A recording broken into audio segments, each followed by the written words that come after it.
Hello doctors, मैं doctor Ramesh Khare from MBBS वाला। हम लोग बात कर रहे हैं बीएमएस पीजी।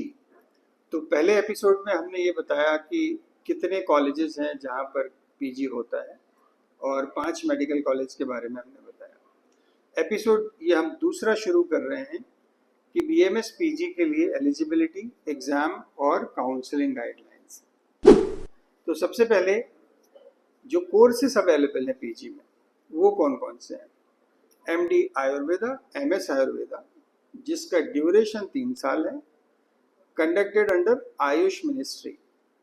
एडमिशन कैसे होता है? AIA PGET, all India Ayush post graduate entrance test के थ्रू। इसकी एलिजिबिलिटी क्या है?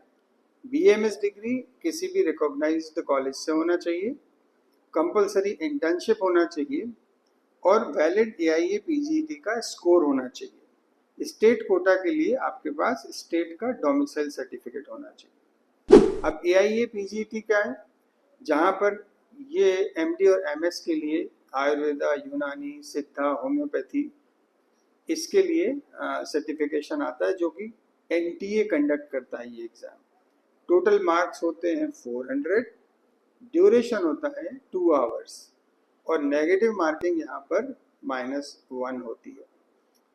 फिर आप एमपी स्टेट आयुष काउंसलिंग की जो प्रोसेस है वो कैसे होती है, क्योंकि एक बार आपका एआई पीजीटी का स्कोर आ गया तो फिर एक डेट डिसाइड होती है, उसमें फिर काउंसलिंग कंडक्ट होती है। ये कंडक्ट कौन करता है? डिपार्टमेंट ऑफ आयुष एमपी, और ये बेस्ड ऑन एआईए पीजीटी के स्कोर पे होगी। इसमें 3 राउंड्स होते हैं, round 1, 2 and mop up round. अब इसमें भी 85% कोटा जो है वो स्टेट का होता है और 15% होता है ऑल इंडिया का। अब इसका जो स्टेप बाय स्टेप हम कैसे काउंसलिंग के लिए बढ़ते हैं इसको हम ब्रेक डाउन करते हैं। पहला स्टेज होगा रजिस्ट्रेशन का। आप रजिस्टर करते हैं ayush.mponline.gov.in पे, अपने पर्सनल डिटेल और नीट यूजी पीजी के डिटेल्स डालते हैं इसमें। फिर आप एक non refundable fees category wise रहती है तो वो पे करते हैं, फीस जमा करते हैं। फिर आप अपना डबल चेक कर लीजिए जो बिफोर सबमिटिंग द फॉर्म कि हाँ सब कुछ सही भरा है, इन्फॉर्मेशन सही है, पेमेंट सही हुआ है। सेकेंड स्टेज आता है चॉइस फिलिंग इन लॉकिंग का। तो जो भी आपके कॉलेज है उसकी लिस्ट आप पहले से बना लीजिए कि आपको टॉप पे कौन सा रखना है और फिर आपको कौन सा कॉलेज मिलने वाला है, उसके हिसाब से आप उसको चॉइस को लॉक करिए। तो select preferred colleges and courses and then lock choices within the deadline. उसका डेट बहुत इंपॉर्टेंट है, उस डेट के अंदर आपको लॉक करना है। सीट अलॉटमेंट होता है। इसके बाद आयुष डिपार्टमेंट एक अलॉटमेंट लिस्ट रिलीज करता है, तो उसमें based on the rank, preference and seat availability आपका सीट अलॉट होता है। और सीट अलॉट होने के बाद आपको कॉलेज में रिपोर्ट करने जाना होता है। So report to allotted college with original documents, और वहाँ पे आपकी कंप्लीट एडमिशन एंड प्रोसेस जो वेरिफिकेशन की होती है वो होती है। आपको डॉक्यूमेंट्स कौन कौन से लगना है एडमिशन काउंसलिंग में?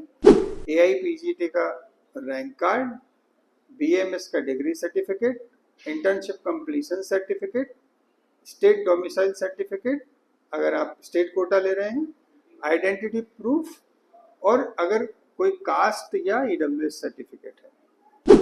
तो अगर इसमें कोई कंफ्यूजन है बीएमएस पीजी एडमिशन में प्रोसेस को लेके, काउंसलिंग को लेके, तो आप संपर्क करिए एमबीबीएस वाला में। हम आपकी हेल्प करेंगे, पर्सनल काउंसलिंग करके कॉलेज कंपैरिजन कराएंगे, कट ऑफ का एनालिसिस करेंगे और एडमिशन में फॉर्म फिलिंग से लेके चॉइस फिलिंग तक हम आपकी हेल्प करेंगे। आप हमारी वेबसाइट को विजिट कर सकते हैं www.mbbswala.in।